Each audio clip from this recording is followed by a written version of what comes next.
నిజంగా ఈరోజు 1,04,11,136 సంతకాలు. ఒక హిస్టరీ.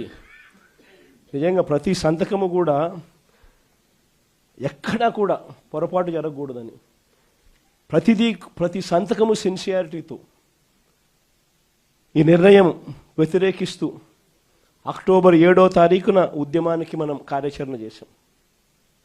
మీ అందరికీ గుర్తుండే ఉంటుంది. అక్టోబర్ 7వ తారీఖున మొట్టమొదటి బీజం పడింది.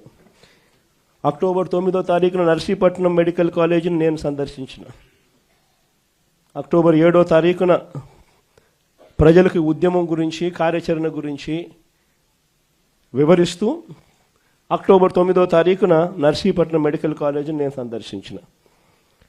దాని తర్వాత అక్టోబర్ 10వ తారీఖు నుంచి డిసెంబర్ 10 దాకా ప్రతి గ్రామంలోనూ, ప్రతి పట్టణంలోనూ, వార్డుల్లోనూ రచ్చబండ కార్యక్రమాన్ని నిర్వహిస్తూ ప్రజలకు ఈ మెడికల్ కాలేజీల విషయంలో, ప్రైవేటీకరణ విషయంలో ప్రజలు నష్టపోతూ ఉన్నది ఏమిటి అని చెప్పి సువివరంగా ఎక్స్ప్లెయిన్ చేస్తూ, ప్రజలను ఈ సంతకాల సేకరణలో భాగస్వాములను చేస్తూ, ప్రజలు ఏ రకంగా చంద్రబాబు నాయుడు తీసుకుంటా ఉన్న ఈ నిర్ణయాల వల్ల నష్టపోతారు, ప్రజలు ఎలా నష్టపోతారు అని చెప్పి సువివరంగా ప్రజలకు ఎక్స్ప్లెయిన్ చేస్తూ జరిగిన కార్యక్రమం ఇది.